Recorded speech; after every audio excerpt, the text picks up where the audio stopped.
Merci infiniment d'être là et bienvenue à cette nouvelle conférence du professeur Harold Toussaint. Et est-il possible de passer de la passion de détruire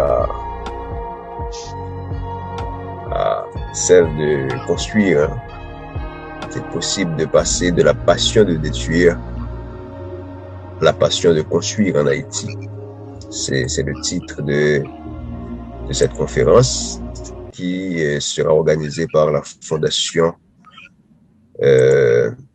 Jeunesse, Connaissance et Engagement Citoyen, FONGISEC, et qui est également organisée à l'occasion de la nouvelle édition, la deuxième édition du livre du professeur Harold Toussaint, Psychanalyse sociale et politique en Haïti. C'est une analyse, je rappelle que ce livre, c'est une analyse de la pensée, du moins de l'approche psychanalytique d'Eric Fromm. Et Eric Fromm, qui est, je le rappelle, est un philosophe allemand qui, en essayant de poser et de dépasser les limites de l'approche freudienne à propos de l'inconscient, a pu découvrir que les actions de l'être humain sont mues par des pulsions essentiellement irrationnelles et inconscientes, des passions qui s'opposent parfois à la raison. Et c'est important de relayer les idées d'Eric Fromm dans le contexte haïtien, puisque les questions abordées par celui-ci débordent le cadre étroit d'une race, d'une culture ou d'une religion.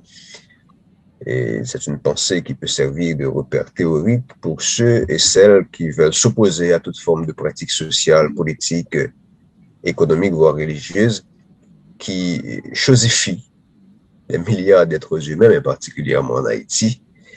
Vous savez qu'en Haïti, les Haïtiens font face à une situation quasiment inhumaine, et la pensée de Fromm dans le contexte actuel peut nous être très utile pour comprendre et dégager des pistes de solutions par rapport à ces grands défis.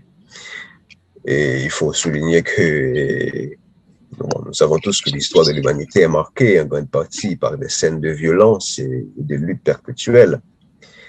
Et le cas d'Haïti peut bien servir d'un exemple probant. Vous savez que depuis le début de l'histoire nationale, de la révolution, de la période révolutionnaire à aujourd'hui, et en passant par l'ensemble des périodes historiques que nous avons connues, écoutez, on dirait qu'un robinet de sang est ouvert dans le pays. Et l'histoire politique d'Haïti se caractérise par des luttes acharnées. Et le contexte actuel peut bien témoigner de cette situation caractérisée non seulement par des problèmes socio-économiques qui alimentent l'insécurité, mais il y a aussi les catastrophes naturelles et autres qui sont dues à des actions, à une sorte d'irresponsabilité de la part des élites et des dirigeants. Donc, c'est pour dire que c'est pour introduire l'idée de la passion de détruire en Haïti. Donc, on a l'impression que nous sommes dans un contexte où l'ensemble des décisions sont prises à l'encontre de ce que Eric Fromm pourrait appeler la biophilie, l'amour de la vie. On dirait que nous alimentons un sentiment, nous faisons des actes qui vont à l'encontre même de ce que devrait être la vie pourrait être prise dans le sens de cette situation où les gens peuvent faire face à leur situation et vivre comme des êtres humains doués de respect et de dignité. Donc, tout ça pour introduire cette réflexion du professeur Toussaint qui, je le rappelle, va intervenir autour de ce thème. Est-il possible de passer de la passion de détruire à la passion de construire en Haïti? Bonjour, professeur Toussaint. Nous avons déjà un petit public de qualité. Et je salue la présence de plusieurs de nos amis, Rodney Casimi, Félix Dorsin, Kissiste Aguerri. Et bon, je ne vais pas citer de noms parce qu'il y a plusieurs, il y a beaucoup de personnes avec nous déjà présentes pour ça, Toussaint. Et encore une fois, merci pour cette occasion d'échange avec le public. Nous sommes sur Zoom, nous sommes en direct sur Facebook. Et la conférence sera enregistrée et rediffusée plus tard sur les réseaux sociaux et particulièrement sur YouTube. Et c'est une occasion d'échange très important autour de cette thématique et de l'approche psychanalytique des réformes. Professeur Toussaint, je vous cède la parole. Merci beaucoup. Je suis content d'engager ce dialogue avec vous ce matin autour de cette question. Est-il possible de passer de la passion de détruire à la passion de construire en Haïti? En effet, en 2003, et ça fait déjà 18 ans que j'ai écrit un livre sur la pensée d'un grand philosophe, psychanalyste et sociologue allemand qui s'appelle Erich Fromm. Erich Fromm est un membre de l'école de Francfort qui est né le 29 mars 1900. Et le titre du livre que j'ai écrit en 2003 est très significatif.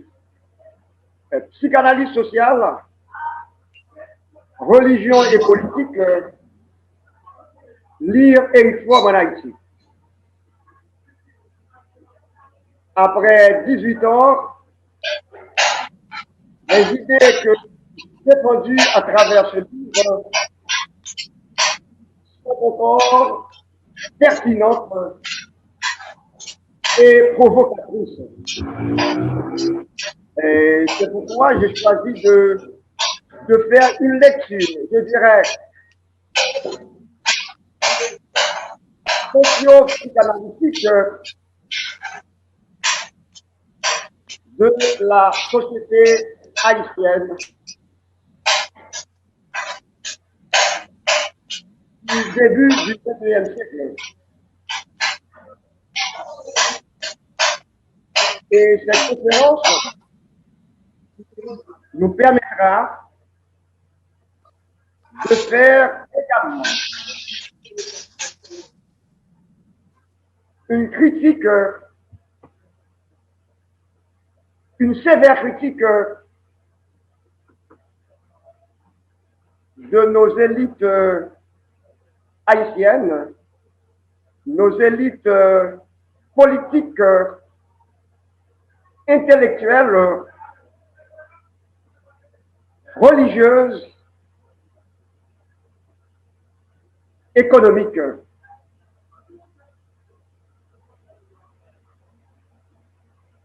Et pour commencer cette conférence, j'aimerais bien citer une réflexion du père de l'ethnologie en Haïti, à savoir le docteur Jean Price-Mas. Je vais citer un texte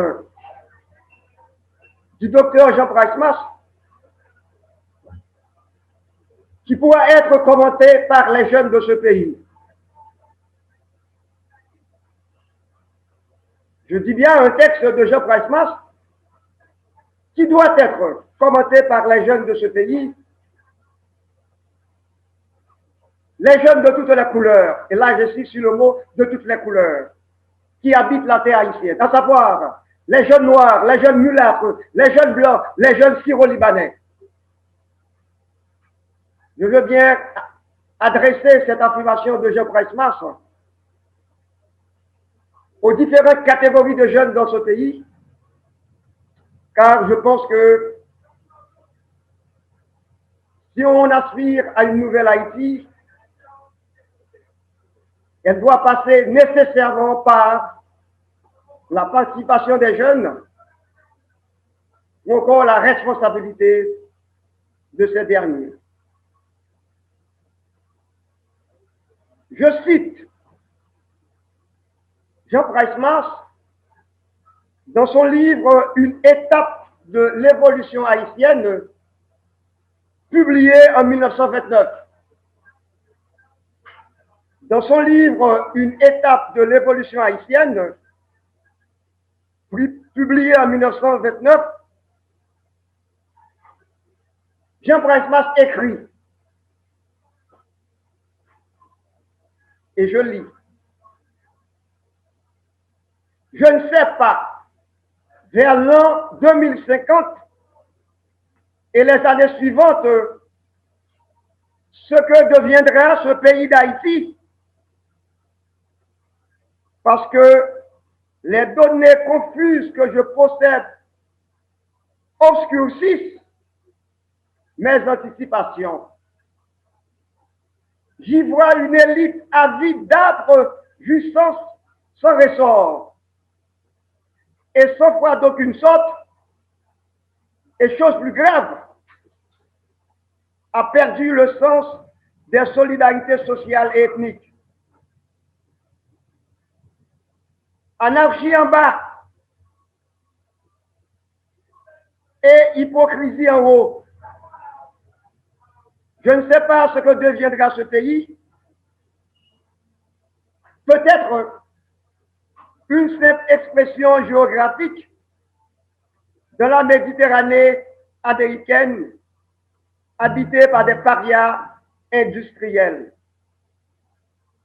Mais par contre, je pressens un immense avenir de gloire et de la justice immortelle pour les communautés nègres des États-Unis de l'Amérique du Nord. Je pressens une éclatante victoire sur les forces d'oppression, forces physiques, forces économiques, forces sociales pour les communautés nègres de l'Afrique. Quel a été le constat du docteur Jean Price-Mars en 1929? Une élite avec cette caractéristique, anarchie en bas et hypocrisie en haut. Une élite avide de jouissance sans ressort.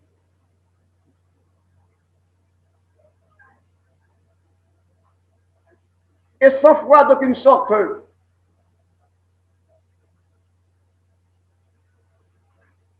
Qui ne croyait pas de l'avenir du pays.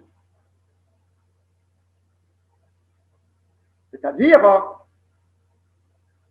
une élite qui s'inscrit, des élites qui s'inscrivent dans cette logique que nous appelons la passion de détruire.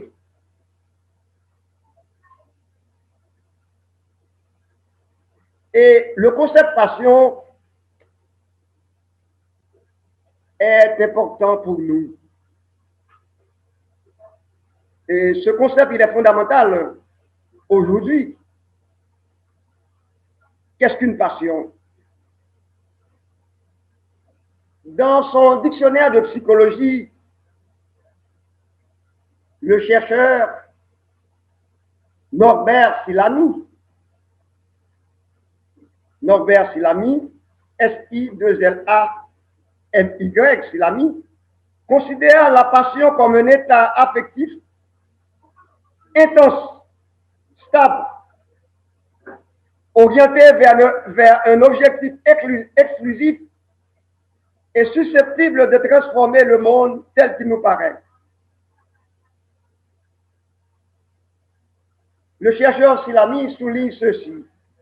L'amour, la haine, le goût du pouvoir, l'ambition, l'avarice sont des passions capables d'ordonner toutes nos conduites. C'est extrêmement important, cette petite phrase. L'amour, la haine, le goût du pouvoir, l'ambition, l'avarice sont des passions capables d'ordonner toutes nos conduites.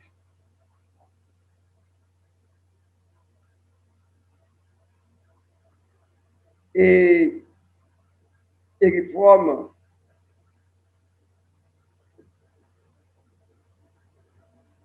nous présente aussi une définition de passion, du concept passion.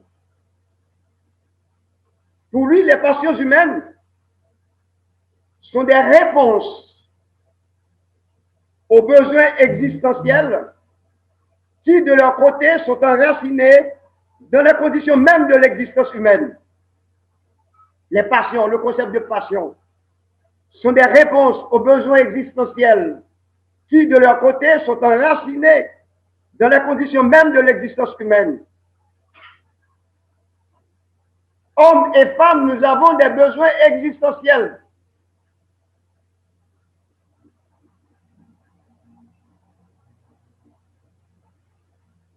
Les besoins existentiels. Les besoins physiologiques. Les besoins d'estime de soi, de reconnaissance de soi.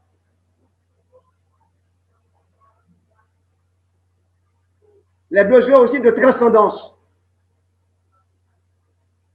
Et Fromm, ça s'écrit F-R-O-2-M, Eric, E-R-I-C-H, c'est important. Eric Fromm, c'est à partir du cas théorique de ce penseur que nous tentons de comprendre la réalité haïtienne.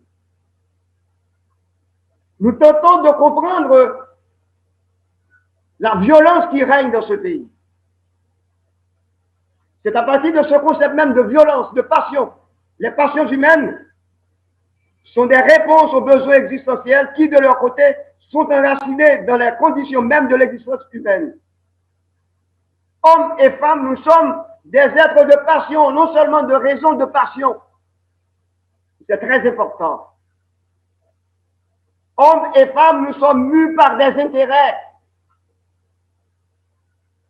Et il faut partir de cette définition, de cette approche, pour pouvoir comprendre certaines pratiques de nos différentes élites.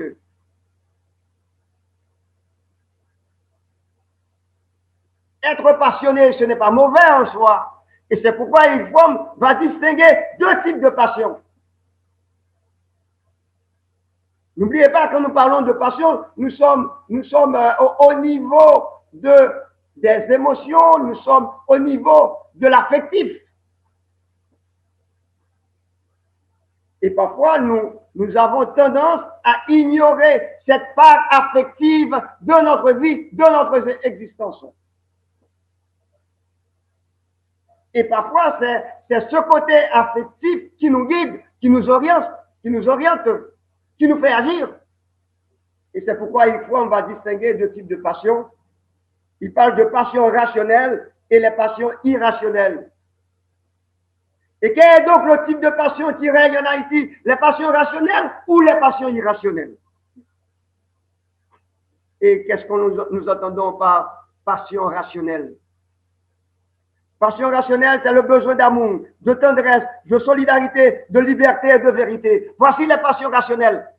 Vous voyez le jeu de mots, passion et raison, les passions rationnelles. Je me répète, comme passion rationnelle, le besoin d'amour, de tendresse, de solidarité, de liberté et de vérité.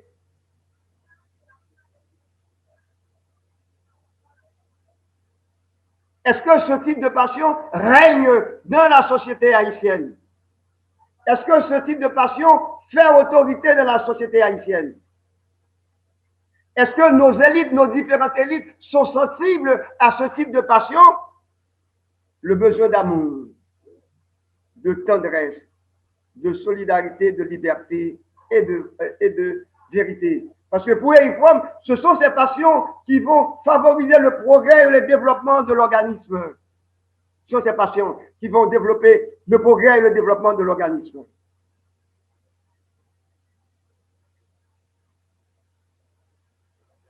Quant aux passions irrationnelles, c'est la tendance à contrôler, à soumettre, à détruire, le narcissisme, l'avidité, l'envie, l'ambition. Les passions irrationnelles, c'est la tendance à contrôler, à soumettre, à détruire, à manipuler le narcissisme, l'avidité, l'envie, l'ambition. Ces passions irrationnelles étouffent la vie. Est-ce que nous sommes en train d'étouffer la vie en Haïti? Est-ce que nos élites, les différentes élites haïtiennes, est-ce qu'elles étouffent la vie en Haïti?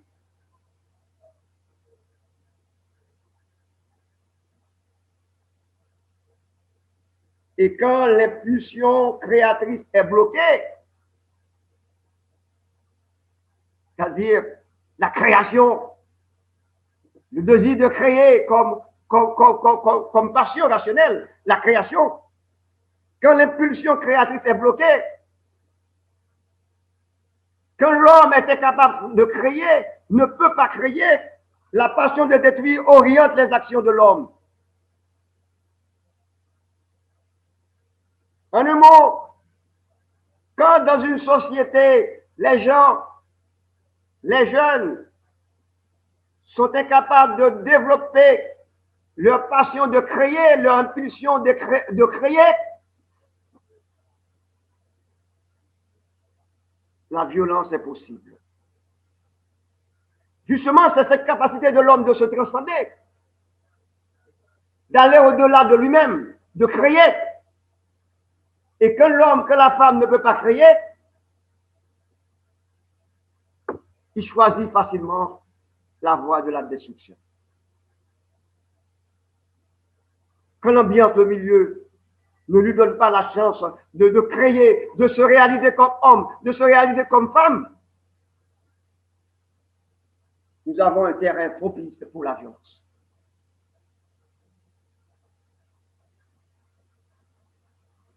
Donc, et c'est extrêmement important la question la question des passions. Donc, les passions peuvent être autodestructives, autodestructrices, si vous voulez. Les passions peuvent être autodestructrices. Les passions peuvent se mettre au service du plein développement de l'homme, du plein épanouissement de l'homme, et établir son unité avec le monde dans les conditions de liberté et d'intégrité.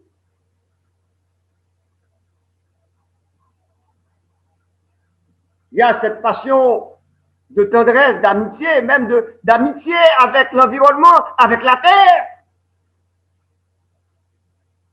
Quand il n'y a pas cette harmonie, cette solidarité, cette amitié entre l'homme et l'environnement, entre l'homme et la terre, on va assister à ce que nous avons vécu hier, dramatiquement, le séisme. C'est une forme de violence, la violence de la nature. Nous avons été victimes. La plupart de nos compatriotes sont victimes de ce séisme, cette catastrophe naturelle. Et ça fait partie également de l'existence humaine.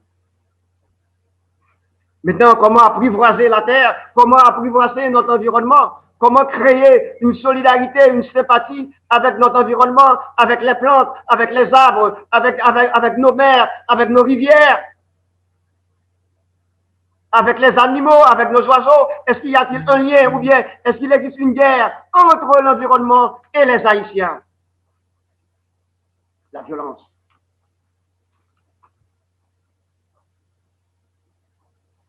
Bref, l'homme, indépendamment de sa couleur, de sa race, de son sexe,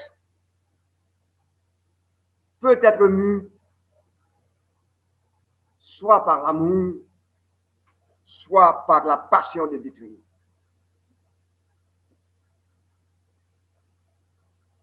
Les races humaines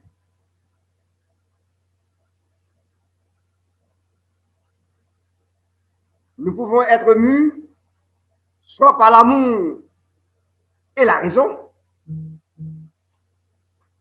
Nous pouvons être mus, guidés par l'amour et la raison. Nous pouvons être guidés aussi par la passion de détruire.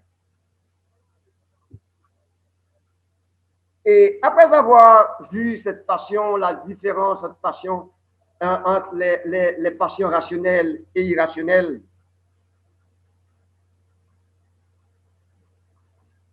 je vais parler de deux formes de violence chez une femme. Là encore, n'oubliez pas, nous disons, nous essayons de vous aider à se servir des réformes, à se servir des outils que nous offre Eriform pour lire, pour faire une lecture socio-psychanalytique de la société haïtienne. Et c'est notre rôle comme membre de la Fondation Jeunesse, Connaissance et Engagement Citoyen FONGISEC, d'engager ce débat au sein de la société haïtienne et de permettre aux jeunes également d'avoir des outils pour débattre. Car l'université a un rôle fondamental à jouer dans ce pays. Je prends, si vous me permettez, deux formes de violence. C'est ce que j'appelle à la suite de Eriform, à la suite de Eriform, c'est la violence produite par l'écroulement de ses espérances. Je reprends. La violence produite par l'écroulement de ses espérances.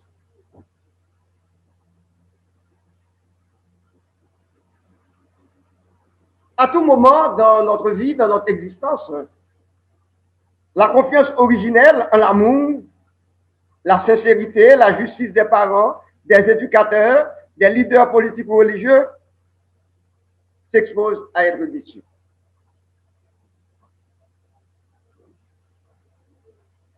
La notion que je viens d'évoquer, écroulement de cette espérance, c'est très très important cette notion dans le contexte haïtien. L'écroulement de ces espérances, l'écroulement des expériences des jeunes filles, des jeunes garçons, c'est quoi? Et la perte de confiance, la ruine de ses illusions, la destruction de son optimisme.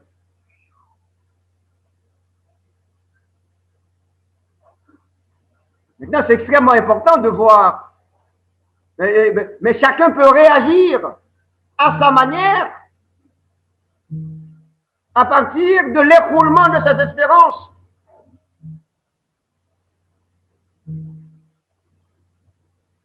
C'est-à-dire, si nous cessons de croire en la justice de ses parents, de ses éducateurs, des leaders politiques ou religieux,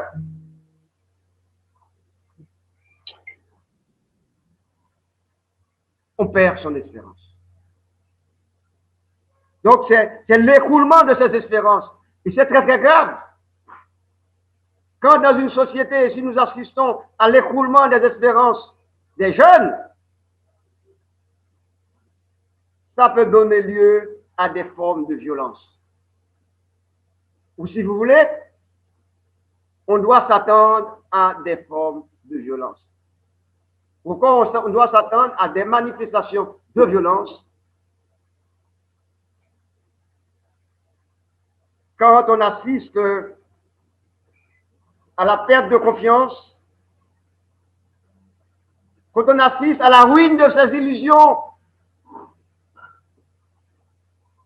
Nous pas si on peut aller à droite, si on peut aller à gauche, la perte de ces illusions.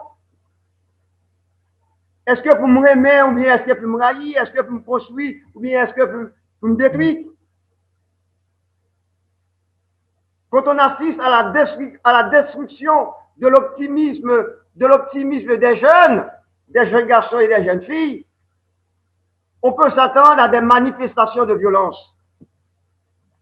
Et c'est le rôle justement de l'université, des chercheurs, des penseurs, d'aider la population, d'aider la société civile à comprendre la violence, à comprendre les différentes formes de violence qui s'imposent ces derniers temps dans le pays.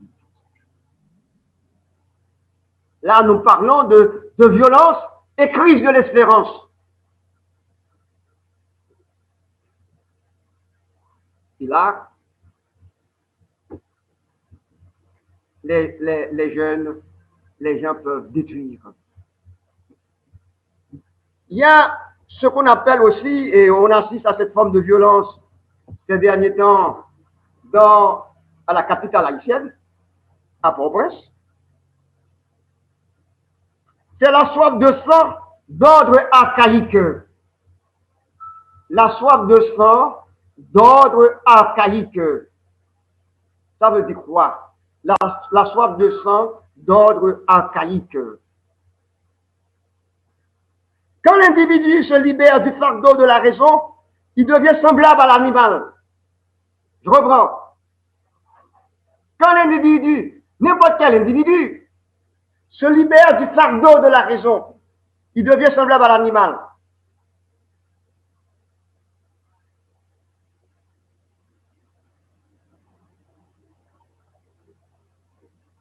Une société qui renonce à la raison va plonger dans la bestialité, dans l'animalité. Animalité.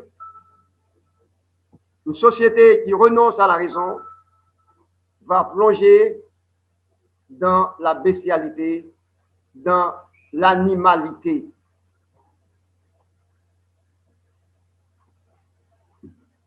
Une société qui renonce à la raison va plonger dans la bestialité, l'animalité. Le sang symbolisant pour lui l'existence. Forme moins sang. Et dans la société, ça nie, je veux dire, forme moins sang. Verser le sang constitue une manière de se distinguer et de s'affirmer fort et puissant. C'est ce à quoi nous assistons dans cette capitale haïtienne. Verser le sang constitue une manière de se distinguer de s'affirmer fort et puissant.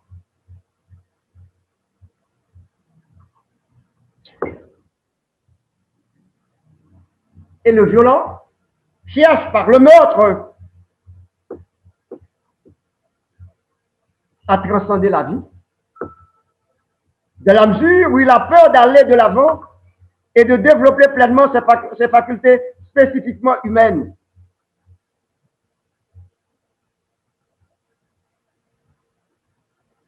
L'individu cherche par le meurtre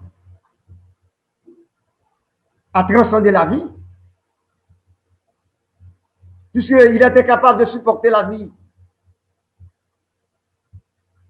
Il était capable de dialoguer avec la vie. Cet individu a peur d'aller de l'avant et de développer pleinement ses facultés spécifiquement humaines. Comment permettre aux gens, comment permettre aux hommes et aux femmes d'Haïti de développer leurs facultés pleinement humaines? C'est pourquoi nous parlons de la soif de sang d'ordre archaïque.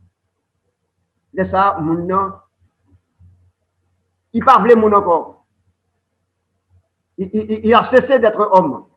Elle a cessé d'être femme. Donc, et on peut observer ce type de violence en temps de guerre civile ou internationale. Donc,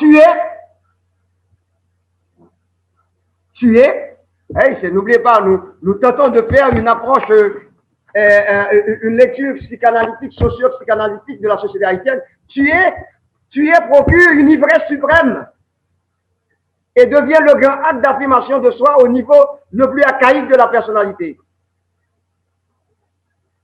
Tuer procure une ivresse suprême. Tuer mon nom vient un plaisir. Attention, pour nous rentrer dans une société comme ça, tuer mon nom, ça fait rire, ça fait plaisir. Si on aboutit à ce type de société, tuer ou tuer va procurer une ivresse suprême. Tuer devient un grand acte d'affirmation de soi au niveau le plus archaïque de la personnalité.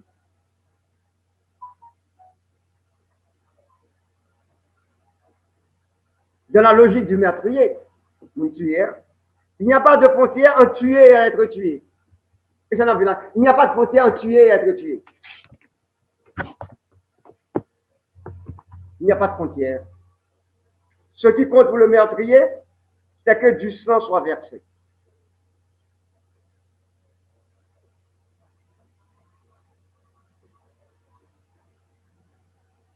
Donc, la question de... Maintenant, Eric Fromm parle, en s'inspirant bien sûr de Freud. Je devais vous dire également que Eric Fromm était freudo-marxiste. Il a critiqué Sigmund Freud, la psychanalyse de Sigmund Freud. Il a critiqué aussi le matérialisme historique de Karl Marx. C'est pourquoi nous le considérons comme un freudo-marxiste. Il a saisi les éléments les plus pertinents, percutants de la pensée de Sigmund Freud et de la pensée de Karl Marx. Et Eric Fromm également fut un grand lecteur juif, il fut un grand lecteur et un grand commentateur de l'Ancien Testament. Il a lu les prophètes de l'Ancien Testament. Et Eric Fromm a donc évalué les notions de pulsion de vie et pulsion de mort dans la psychanalyse de Sigmund Freud. Ça, c'est très important.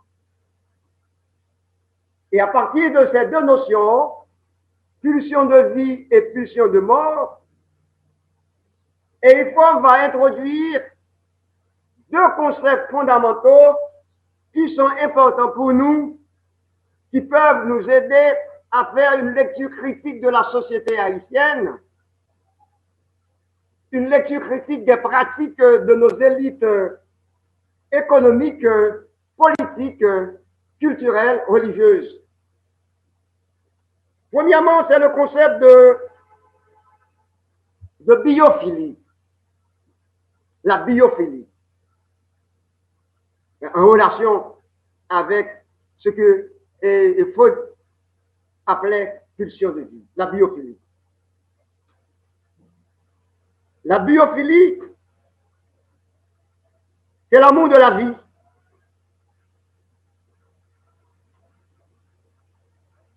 La biophilie signifie productivité. La biophilie implique la responsabilité, l'attention, le respect, la connaissance et le désir de voir la personne aimée se développer et s'épanouir. C'est ça une personne biophile. Est-ce que nous souhaitons voir? Est-ce que nos élites souhaitent voir les personnes les plus vulnérables se développer, s'épanouir? Est-ce que nos élites souhaitent voir les paysans haïtiens, les ouvriers haïtiens se développer et s'épanouir? S'ils ne le souhaitent pas, s'ils ne le font pas, ils ne sont pas des personnes biophiles. Car c'est par l'amour que l'homme brise les cloisons qui le séparent des autres. Et ça au niveau national, au niveau international. Et c'est une donnée anthropologique, c'est par l'amour. Et là, nous ne parlons pas de l'amour érotique. C'est par l'amour que l'homme brise les cloisons qui le séparent des autres. Or, en Haïti, nous avons une société cloisonnée. Une société cloisonnée. C'est par l'amour que l'homme brise les cloisons qui le séparent des autres.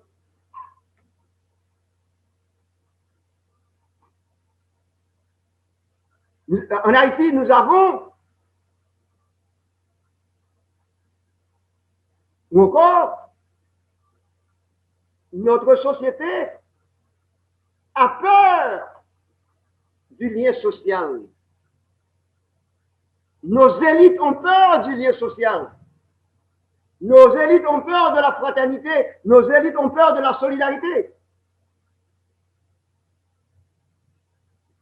La grande peur de nos élites, c'est la peur de la solidarité. La peur de la solidarité. La peur du lien social. C'est pourquoi nous avons une société cloisonnée. Nous avons une société d'exclusion. En effet, quand nous parlons d'aimer, d'amour, nous parlons également de création. Aimer et produire vont de pair. Aimer et produire vont de pair.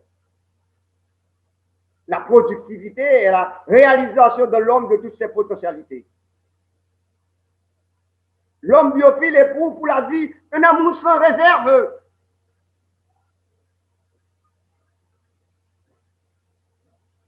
Toutes les manifestations de la vie le chantent. Il est capable d'émerveillement.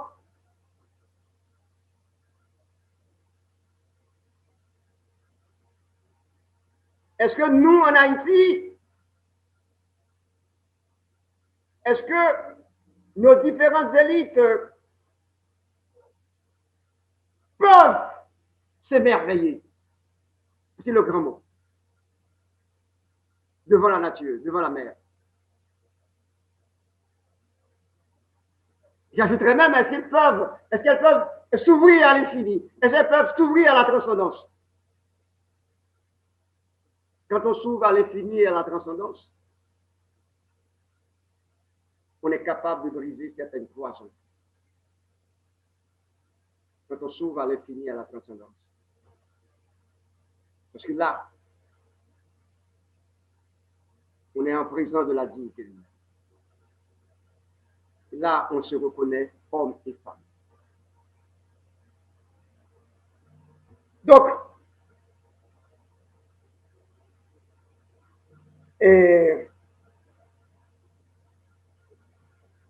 maintenant, la personne biophile rend vivant tout ce qu'elle touche, y compris elle-même. Est-ce que nous aimons la vie? Est-ce qu'en Haïti, nous aimons la vie?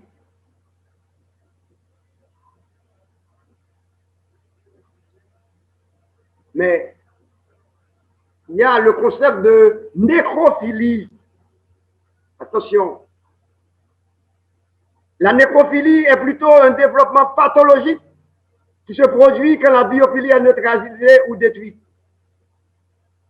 La personne nécrophile se reconnaît en tout et par tout ce qui n'est pas vivant. La personne nécrophile se reconnaît en tout et par tout, en deux mots, se reconnaît en tout, en deux mots, et par tout ce qui n'est pas vivant. C'est-à-dire la pourriture, la saleté, les cadavres. Attention, chers amis, nous les Haïtiens, attention, vous les jeunes.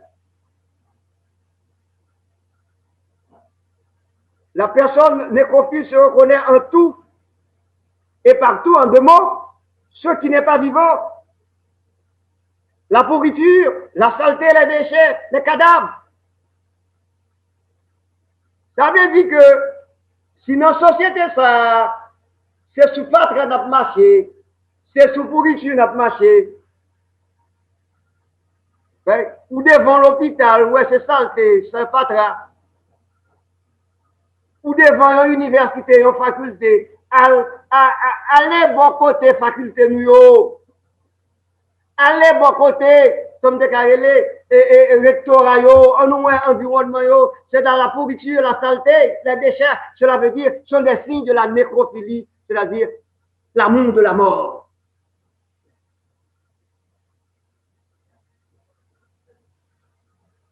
Oui. Est-ce que nous avons des responsables hommes et femmes qui encensent la mort, qui adorent la mort, qui déifient la mort?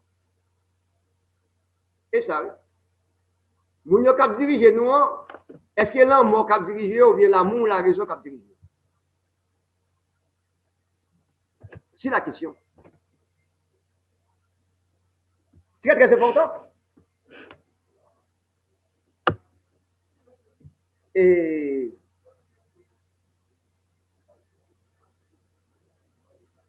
c'est très important. Donc, mon nécrophile, c'est même j'aime dire quand mon nécrophile, il voit un petit homme, il dit, tu es toujours, bat-lui toujours. Moi, j'en ai sans, fait que je ne pas sans, parce que tu me viens.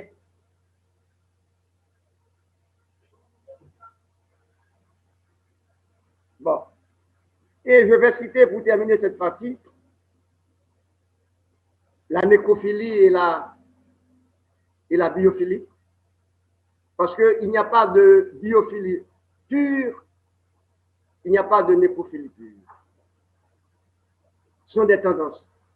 Et c'est pourquoi il faut nous dire l'amour de la vie et l'amour de la mort constituent l'alternative fondamentale que tout être humain doit affronter. La nécrophilie se développe à mesure que le développement de la biophilie est étouffé. L'homme est biologiquement pourvu d'une capacité à la biophilie, mais psychologiquement, il a des potentialités à la nécrophilie, laquelle n'est que la solution alternative à la biophilie.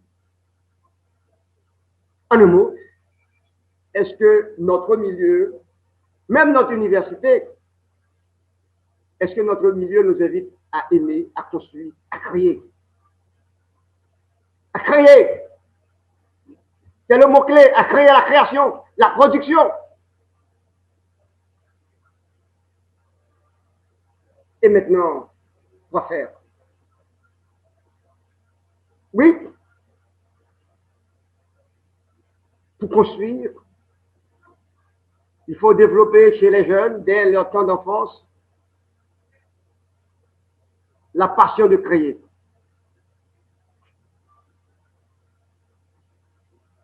La passion de créer, la passion d'être solidaire, la passion d'être fraternel.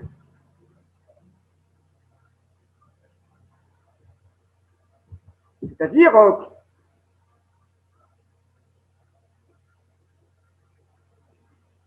est-ce qu'on peut introduire dans le cursus, ce que je dis là, on peut bien ne pas le comprendre, ou bien m'interpréter, m'interpréter mal.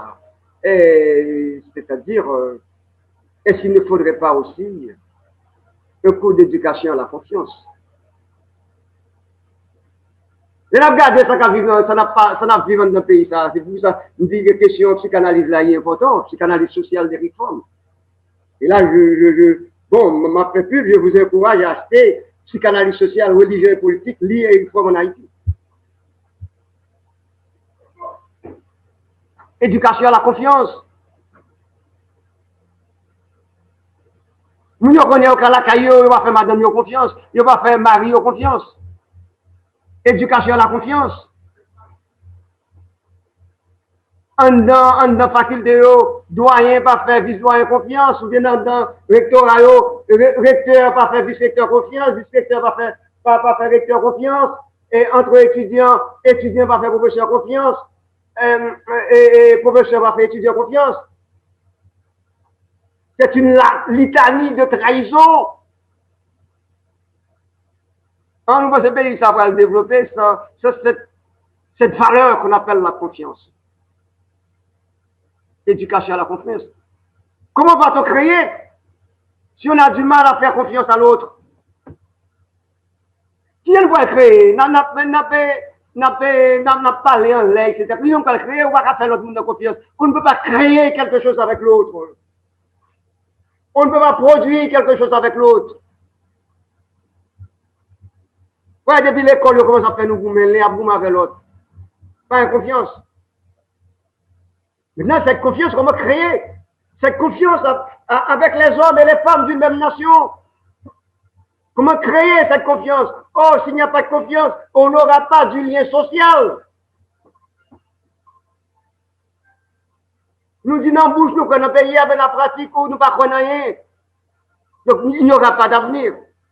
C'est confiance. Cette éducation à la confiance et éducation à la confiance et au travail d'équipe. Éducation à la réussite collective. Éducation à la confiance, éducation à la réussite collective. Chef-d'œuvre collective. Faut le faire. Et là, moi, j'interpelle les jeunes.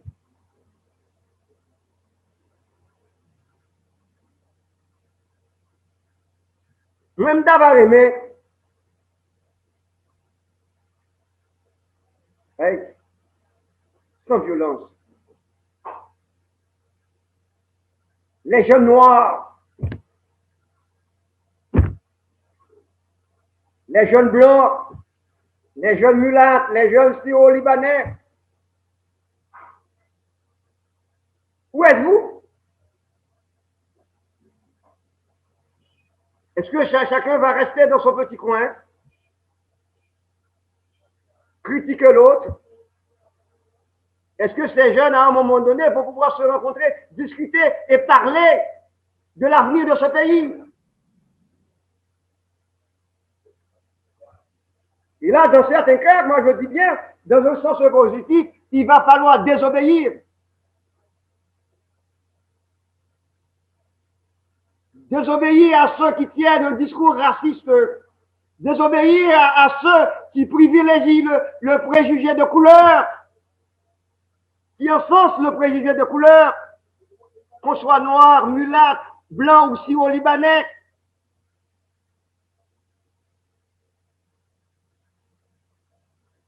Et qu'est-ce que vous devez faire, vous les jeunes, pour vous rencontrer, pour dialoguer, pour bâtir une nouvelle Haïti? C'est vrai, j'ai introduit une question nouvelle. Justement, c'est le rôle de l'université, du professeur. Nous ne pouvons pas arrêter comme ça, on a répété même bagaille, tout le temps, mais c'est une fois qu'on bloque. Il va dire, moi, je ne vais pas travailler avec moi seulement, je ne vais pas travailler avec Milat seulement, je ne vais pas travailler avec Syro Libanais seulement, je ne vais pas travailler avec Syro seulement, et pourtant, après ça, le pays a détripé. Bref, il faudrait rompre une certaine peur, la peur de la solidarité.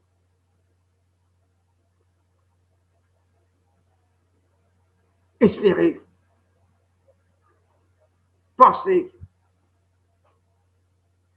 être solidaire, être responsable. Ce sont les maîtres mots pour nourrir cette passion de construire.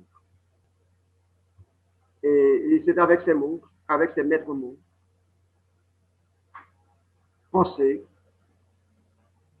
espérer, être responsable, être solidaire, faire confiance, cultiver la confiance. Et nous avons le poids du passé, c'est important, l'importance de l'histoire de la nouvelle construction d'Haïti. Il faut rompre avec certains clichés du passé. Il faut rompre avec les éléments négatifs de notre passé. Et, justement, nous ne pouvons pas trouver le sens de notre vie, de notre présence sur cette terre haïtienne, je dis bien, si nous n'entrons pas dans ce que j'appelle la passion de construire une nouvelle Haïti, cette passion de construire collectivement une nouvelle Haïti, Merci beaucoup.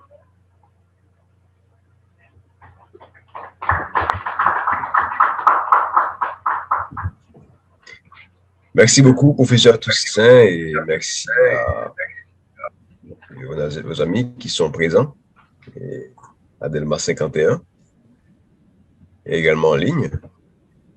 En fait, le titre de la conférence, c'était « Est-il possible de passer de la passion de détruire à la passion de construire en Haïti ?» Bon, on pourrait entendre les propos du professeur Toussaint, on pourrait reformuler en se demandant est-il possible d'espérer en Haïti? Donc, ça reprend tous les concepts que le professeur Toussaint a évoqués, les concepts de passion rationnelle et irrationnelle. Donc, il y a des passions qui permettent de construire,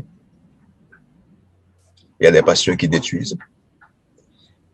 Et les passions qui permettent de construire, c'est les passions qui sont mues par la biophilie, l'amour de la vie, tout ce qui a rapport avec la solidarité, l'amour de l'autre, le sens de responsabilité. Mais aussi, de l'autre côté, il y a l'amour. On pourrait se demander, est-il possible d'aimer la mort?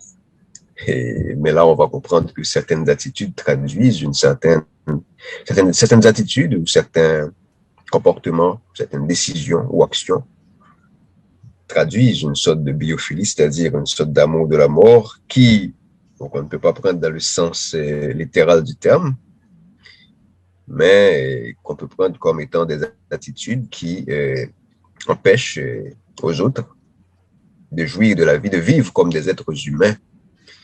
Et là, il y a toute la question de cupidité, la volonté de tout contrôler, la volonté de défendre ses intérêts en dehors des normes et dans l'ignorance totale du bien commun. Et tout ça nous conduit justement vers une société de violence et violence multidimensionnelle. Il peut y avoir la violence physique, certes, mais il y a le plus souvent cette situation de violence symbolique, si je pourrais reprendre ce concept de Pierre Bourdieu, qui fait que il y a cette volonté de piétiner la dignité de l'autre et qui fait qu'on alimente une situation de violence endémique dans le pays.